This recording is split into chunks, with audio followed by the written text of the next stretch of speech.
Hello and welcome. Thank you so much for joining me today. I'm going to address a question that was asked by Frog Super. I don't know which video he asked it, but he said, would you please do a video about structuring a routine, about routining, basically. Now, I've done other videos about routining, and in a number of those videos, I referred to this. This I call, this is a structure that has evolved for me over a period of years. And in one video earlier, I offered this if you would subscribe to my email list. And many of you did that. You know what? My email list is not as active as I wish it were. I just haven't devoted the time to that as I've devoted to this. But here's what I would say to you. If you want this material, and by the way, this is 5 pages long, and I'm going to go over it thoroughly in this video to try to answer Frog Super's question. But if you find that you would like to have a copy of this, you know, I don't mind. I'll be glad to share it with you. I am the inventor of this particular structure. However, a lot of other contributors have gone into it. I've tried to credit those, and I'm going to try to credit them in this video when I go through this. Now, there are 7 sections to this, and I'm going to go through each section one piece at a time and give you a sense for what the section is. Whenever I sit down to try to develop a routine, and by the way, let me make a distinction. When I say a routine, I'm referring to a single effect. I'm referring to a presentation for that one effect. I'm not referring to the show. The show is a collection of routines built around a theme and a character. And we'll talk a little bit more about that in a moment. But every time I sit down to do something, I use this. Now, I don't print it out and write on it. I actually use my laptop. I sit down with my laptop and I fill in each section.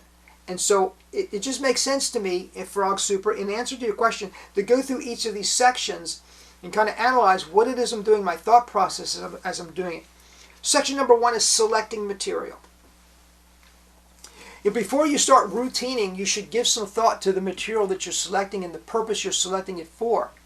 Are you developing a routine for, say, restaurant magic or walk-around magic? Are you developing a routine for your kids' show? Are you developing a routine for, say, retirement centers and senior citizens?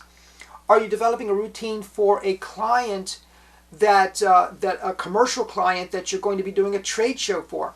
All these are vastly different and require a vastly different approach. So you need to sort of think about, who is my audience? Why am I doing this? Do you want to do it, first of all? Do you want to do it? Now, that seems like a basic question, but how many magicians are out doing effects because they saw some other magician do them, and they really don't know if they like the effect or not, or if it has any personal meaning to them or not? You need to first ask yourself the question, do I want to do this? Does the idea excite you? Because if it doesn't excite you, it's not going to excite your intended audience. Here's a quote from John Archer. If you feel really comfortable about everything you're doing on stage, you will look more relaxed, and both you and the audience will enjoy your performance more. If there's anything you are uncomfortable about, you will look worried, and that worry will be transmitted to the audience. So you must begin with your own comfort level with the material that you want to develop. Once you start there, you're ready to go. Now, ask these questions also. Does it fit your theme? Does it fit your character? Is it easy to reset? Now, you might say, well, Dave, if I'm doing a full stage show, what difference does it make? You know, I've never been in a situation where ease of reset didn't matter. It matters. If you're doing table hopping, it's probably the most important, one of the most important elements if you're doing table hopping. But if you're doing children's parties and you're doing 3 parties in a single day, it matters a lot there too. So resetability matters. Does it pack flat? Does it pack flat? Now, you know what? I mean, The more shows you do, the more this becomes an important factor. I remember a time in my life when I loved props. I couldn't get enough of them. I'd go out to do a show and I would take a truckload of props to do a show. Forget it. I don't do that anymore. If it doesn't fit in a single case, I don't take it. I look for another way to do it. Is it angle proof? And again, you might say, well, that's important in a restaurant, but it's not important on a stage. Really? How often are you not able to predict the situation you walk into? I can't tell you how many times. I have one trick that I like to do that is not angle proof. Just one. And I can't tell you the number of times I've had to drop that out of the show because people were standing behind me or on either side. They weren't supposed to, but they were. So I just dropped it out of the show. Angle proof. Now, I'm going to give you a quote from someone who's not a magician. His name's Johnny Weir. He's a figure skater. He was commenting on a figure skater he saw overreaching at the Beijing Games in 2022. This is what he said. Stay within your ability and do the things you know very well. When I heard him say that, I watched this skater falling all over the ice. And Johnny Weir said, she's out over her skis. She's overreaching. She just doesn't have that ability yet. Stay within your ability when you're going out to perform. Rehearse the hard stuff. Develop your routines. Rehearse it. Work on it. But don't take it out there until you're really comfortable doing it, until it's really in your comfort zone. Now let me address props a little bit. And my apologies to you prop guys out there, but this will give you some insight into my own thinking about props. If it looks like a magic prop, now again, remember I'm a mentalist, right? I do mostly mental magic. So if I'm using a prop that looks like a magic prop, my audience is going to assume that the prop did the magic. And when they assume that the prop did the magic, it reduces that sense of wonder just a little bit. They might wonder how that worked. They might wonder about how that, but they're in their minds are saying, well, the prop did it. The prop did it. And so to me that diminishes. So I try to eliminate props whenever possible, or at least things that look like props. Now the one exception I would make to that would be a kid show. I mean, I'll take props out for a kid show, and kids love it. But even kids, they'll shout about how the secret is because they see the prop and they assume that there's a secret in the prop. So even in a kid show situation, it's probably not a good idea. But that's when I use props.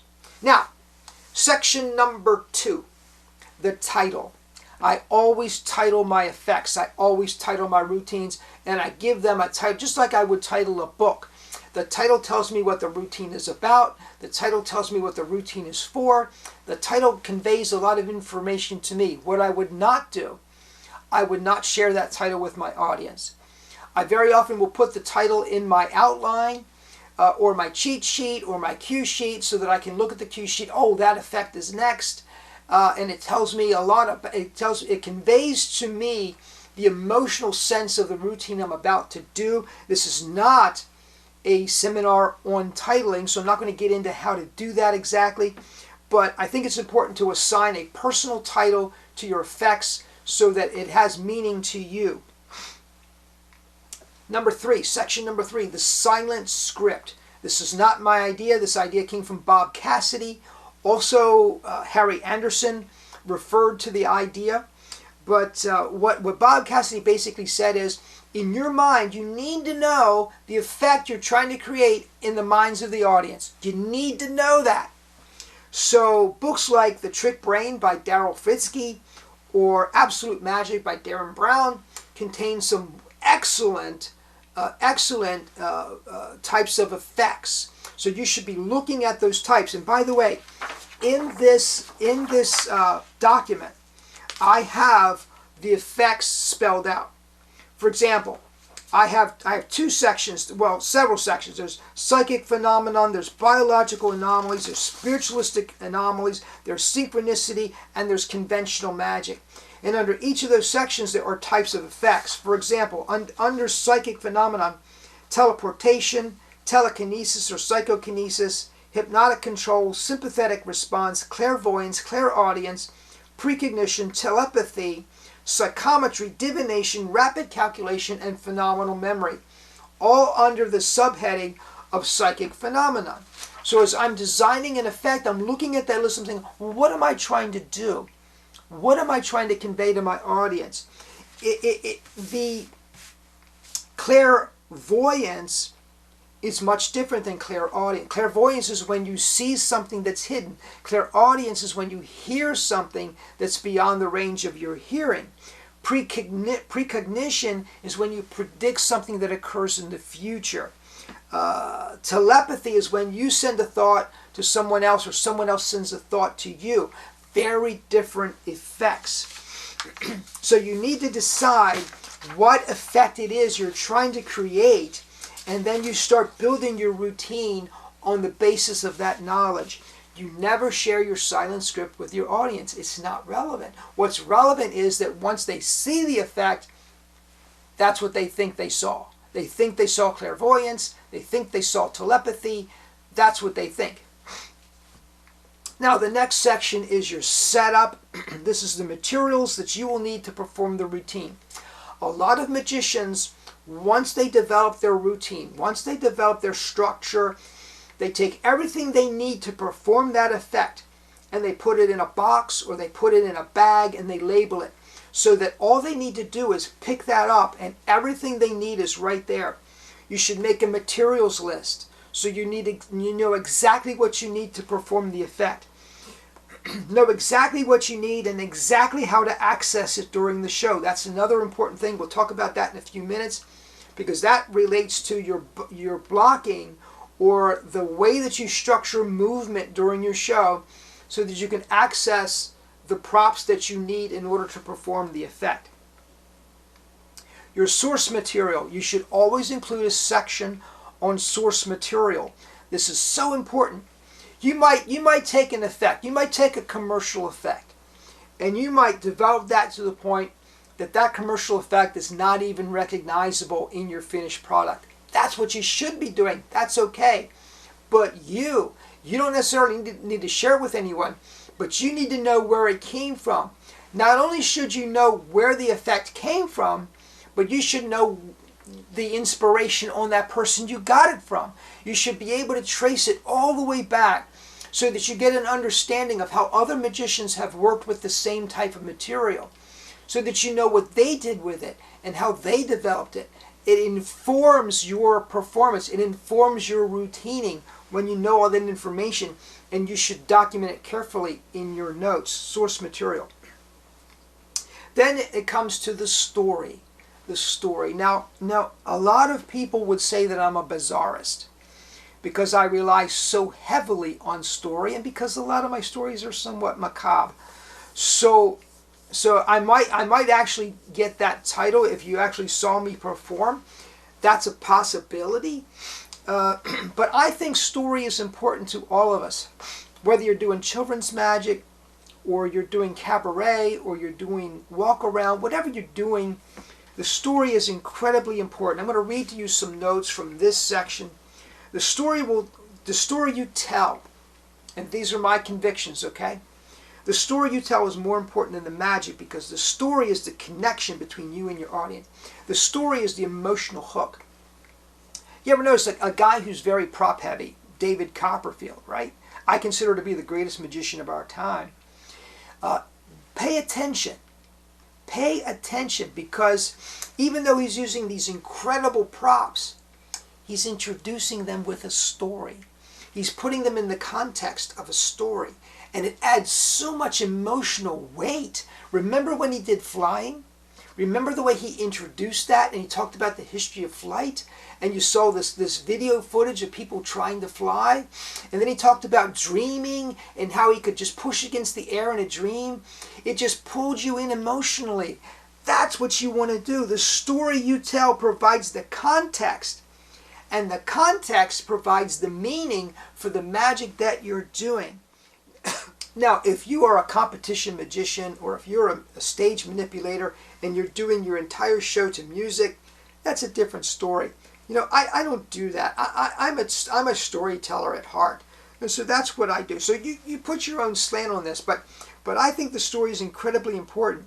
Until you have a story that is strong enough that it could stand alone, you're not finished. You need to create a context for the magic, a story that's so strong that if you lost your props or you left your props at home, you could stand in front of an audience, tell that story, and they would be thoroughly entertained. That's what you're looking for. Doc Hilford said, "Enthusiasm is contagious. When you perform, think, I would rather be here doing this than anything else in the world." That's the way you should be performing, and until you feel that way about your magic and about the story that you're telling, keep working. You're not finished yet. You're not there yet. Story is your opportunity to distinguish yourself from everybody else. Nobody's going to tell the same stories you are. Nobody. It's your opportunity to be unique. Now, let me share this with you as well. When you're beginning to structure and write the story, which you might call patter, when you're starting to write your patter. This originally came to me from Eugene Berger, but I think the original quote came from Fritz Perls, and this is what Fritz said: "A question is a sentence with a hook." One of the great ways to begin a routine is to ask a question of the audience. If they're drawn right in automatically once you ask a question. Doc Hilford, once again, said you can bring your audience emotionally into the story by asking, have you ever experienced this before? I love that. I love that. One final note about storytelling, and this is true in the performance of magic in general. Have you ever noticed that you rehearse your show? Okay, let's say you're doing a 60-minute show. So you rehearse and you have a good solid 60 minutes. And then you go out and you perform and it was 45 minutes. What happened to 15 minutes? I'll tell you what happened to 15 minutes. You rushed. You got nervous. And because you were nervous, you spoke more quickly than you did in rehearsal. You need to make a conscious effort to slow down, tell your story, relax, especially when you're doing the effect. If you rush the effect too much, the audience doesn't have an opportunity to say, oh, what just happened? And let that sink in. The way you structure your routine, the way you structure your rehearsal, you should allow time for the audience to digest what you're doing. Finally, once you've done all that work, you start to routine. You start to routine how you handle your props, what you do with your props, how you manage that, which is probably what Frog was asking about at the very beginning. There are two kinds of routines.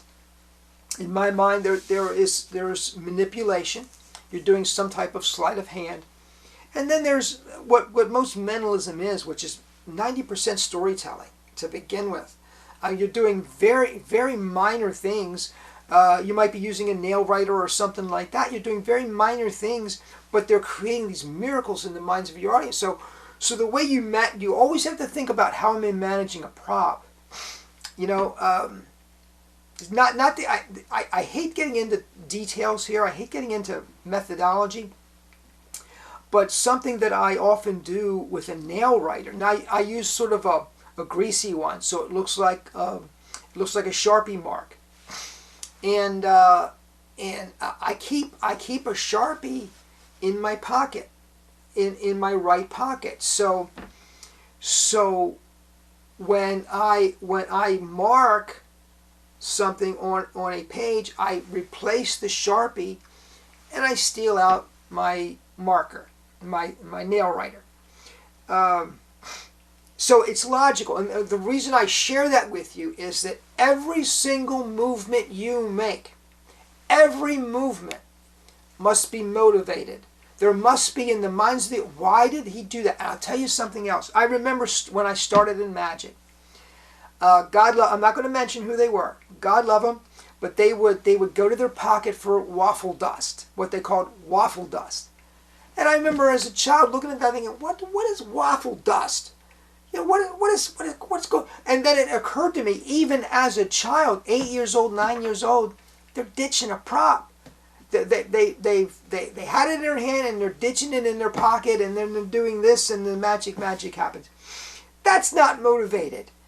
I mean a sensible motivation. Every movement you make must be motivated and logical. Blocking refers to the movement of your body on stage. And the stage might be tableside, or the stage might be a cabaret, or the stage might be full stage. But you need to rehearse and you need to routine every movement you make. Every movement must be logical. Every movement must be motivated. Every movement must have a purpose. And you need to block it out. You need to know where to get your props, how to get rid of your props. All that has to be structured in the routine. And once you've done all of this work, then you rehearse, then you rehearse, then you rehearse. And as you rehearse, as you imagine and visualize performing for a live audience, you're going to make adjustments. You're going to keep making adjustments over and over again. Once you get out and you start performing it, you're going to come back and, oh, well, this didn't work well, or that didn't work well, and you're going to make more adjustments. You have a paper record where you've recorded everything. You go back and you make the changes to your routine. And Frog Super, that's how I do it. And if you want this, just send me an email, david@daviddellman.com. Send me an email, ask me for this, and I'll be happy to send it out to you. Thank you so much for joining me. I hope you've enjoyed this. I've enjoyed sharing it with you. This has taken me years to develop. So if you want it, just let me know. Thank you so much for watching. Please subscribe. Please comment down below. I love your comments. Have a great day. I'll see you next time.